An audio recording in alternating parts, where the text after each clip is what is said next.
Good morning, good morning, good morning, my brothers and sisters. Good morning, and welcome to another Good Morning Grief Devotion. It's your boy, Pastor Corey Allen Duncan Sr., and I'm so happy and excited to have this wonderful time and opportunity to come to you on today to lead you in a very special way and yet another grief devotion. This is the daily grief devotion that is strategically designed to help you to navigate through your grief one day at a time. What is grief? I'm so glad you asked. Grief, my brothers and sisters, it is the natural and normal response to loss, change, and transition that results in the expressions of feelings and emotions. Grief is what you feel on the inside. Mourning is how you express it on the outside. Therefore, we don't suppress it, but we do express it. We don't ignore it, but we explore it. We don't conceal it, but we reveal it. We don't lock it up, but we let it out. And that's why we shout good morning, because morning is a good thing. And I'm so grateful and thankful that you are here today as we lead you in a very special way in this grief devotion. Today is day 56. We're going to talk about my experiences with death and loss shape my current grief. My experiences with death and loss, they shape my current grief. It's Sunday. We keep it a little short because we're headed to the house of God. But today we're going to talk about my experiences with death and loss. They shape my current grief. Let's get into it. I didn't arrive at this current loss an unmarked page. I have experienced other losses in my life, and those losses have given me expectations, hopes, and fears about this grief journey. I like that. You didn't arrive at this current loss an unmarked page. In other words, you have experienced losses in your life. You have experienced loss, change, and transition in your life before, right? If you look back over your life, if you look back over the things that have happened, that have transpired, that have taken place, everybody has that first loss, right? That first loss in the family, that's a close loss, right? Some people maybe have not experienced that. Maybe the one that you're wrestling with now is the first one. But for many people, even if it wasn't a close one, you've experienced some type of loss, change, or transition. Somebody, a friend, a co-worker, a neighbor, somebody has transitioned before. So you didn't arrive at this situation an unmarked page, but you've experienced loss before in your life. The losses have given you expectations, hopes, and fears about this grief journey. From every loss, we pull something away.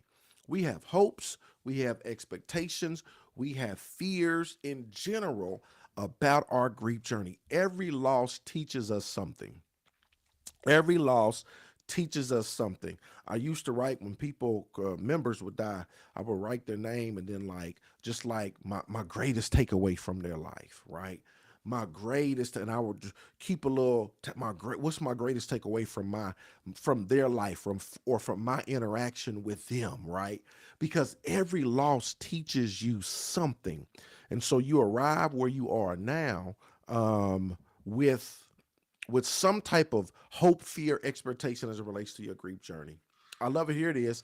Yet I'm also learning that I can choose to be a spiritual optimist in grief. This is interesting, that I can choose to be a spiritual optimist in grief. Let's talk about it. If past losses ended up creating unreconciled pain and pessimism in me about loss and grief, I can revisit those prior losses and work through any carried pain. Ooh, I love that, y'all.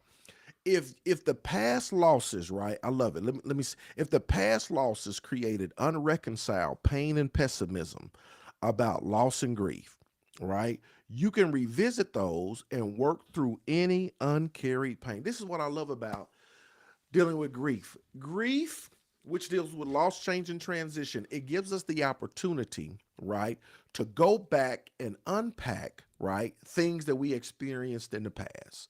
There are so many things that we have not unpacked in the past, situations and circumstances, things that we have dealt with, the loss, the change, the transition, jobs we have lost, friendships we have lost, relationships, people that have died. There is so much that grief, once you become aware, it allows you to go back and unpack those situations. It allows you to go back and unpack unreconciled pain and pessimism in you about loss and grief. You can revisit prior experiences now with a greater awareness and become a spiritual optimist as it relates to grief. I love it. It says Shakespeare said was past is prologue. This is true, but I can also choose a new plot twist in the present. Oh, that's so good, y'all. Look at this final thought. I love it. I step into each new moment without expectation or prejudice. I can step into each new moment without expectation or prejudice. I love it, y'all. We can become spiritual optimists in the midst of everything that we're going through. We can go back and unpack the things from the past with a different awareness and now a different understanding now that we have been diving into this thing called grief, right? I love it, y'all. Today is day 56. I'm so glad you're in the mix. My experiences with death and loss, they shape my current grief. I hope and pray you continue to join us. We're all about bringing awareness and education that will prayerfully lead to action as it relates to grief. That's what we're dedicated to here on this channel. And I pray that you just continue to be a part of this so that you can continue to be aware, so that you can continue to be educated, and so that you can bring about a change in your life and in the life of others as it relates to grief. I love y'all with the love of the Lord. I hope y'all have a sensational Sunday. Meet us at the House of God, 10 a.m., 10607 East 56th Street. If you're in the Indianapolis, Indiana area, or if you're not, you can catch us virtually right here. I love you with the love of the Lord. Let's go.